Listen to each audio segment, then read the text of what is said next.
I just had this goofy ass experience at the coffee shop where I asked these dudes to put out their cigarettes because you can't even smoke there. They have like 2 no smoking signs outside of that place.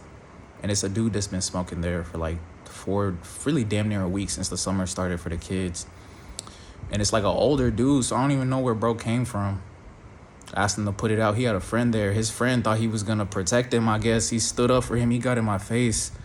And I had this outburst that I haven't had in a long time. I just really cause I really am, I hate to say I'm from the hood, but I'm not exactly even though I'm an Ivy League graduate and I speak intelligently, I have a background where it's I didn't always used to be calm and disciplined and shit like that. I used to, let me just say, fight a lot and be very fucking aggressive, which is you can kind of glean a little bit of that from my character. But the situation ended up being calm, but it was just, I was so angry. And I was getting, I was mashing his energy because, I'm not a small guy. I'm 6'1", 190, 192. So I was throwing that around, and he was very intimidated. That's no cap. And I don't know. It's just, I don't want to be like that. And so I feel bad about that. And so that just inspired me to start a new video series on the second channel where I just, whenever I am experiencing tense emotions, just immediately get into the studio and just cook up. So that's what this is. I literally don't know what I'm gonna call it. I'll just name it after. And yeah, that's a habit I've been trying to develop for a long time, just putting any emotions that I don't like or negative emotions and just rechanneling it into my art. I just think that's a really productive way to live life as a creative, because we have so much that we have to deal with that isn't the normal life that other people deal with. Emotions just hit us so much harder, and being able to practically use our creativity to deal with that is like a superpower damn near, because most people don't actually have that. They do dumb things like smoke cigarettes. So enough of that. About to get in the studio and cook up. I hope you enjoy.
cook up, and I did that while I was watching some Dragon Ball Z. I'm on the Namek saga where Vegeta just got wrecked by Zarbon. So, needless to say, like, my vibe is a lot better than when I started, and definitely better than when I left that place. And I've had a lot of time to think about the situation. And I think, like, TLDR, I think my final thoughts are just that I don't want to be that kind of person in general. Like, I don't want to be the confrontational person ever. There's always, always, always a better way than being confrontational. Like, I could have left. I could have just gone inside. I could have gone, if I wanted to be outside that badly. My apartment has like more than enough patio space. They've got an indoor clubhouse here. Like, it was not that serious. And I'm blessed enough to have options to where if someone wants to fuck up this public space for other people at an area where I'm actually a patron at, like I have a whole members card at that coffee shop and everything, but that's besides the point. It's like, it's up to me, right? Like, I can't react. I just have to respond to life, right? And if I want to take responsibility for all my situations in life, then I have to be able to admit when I'm wrong, that I am responsible for being wrong. I feel justified in my feelings. Like, secondhand smoke is stupid and it's selfish to smoke in public next to people, especially when there's there's 2 signs that tell you not to do it. So I feel justified, but I feel justified in my vindication, but I do not in any way, shape, or form think my reaction to it was right. I didn't have to really confront them. I didn't have to get buck. I definitely didn't have to match the negative energy. I could have just sucked up my pride and walked away and been like, you know what? You got it. I'll just fucking go home. I literally live right across the street. So I guess I matured a lot, or I had some time to ruminate over my maturation during that cook-up, and I think it was helpful because in the future, I want to come to situations like that with a much different attitude, a much different mentality, so that I can be an example for the world, honestly, because that's all I want. I can't preach and then not practice, you know? So, yeah. Thanks for watching the cook-up. Let me know what you think about the beat. I'll see you in the next one. Peace.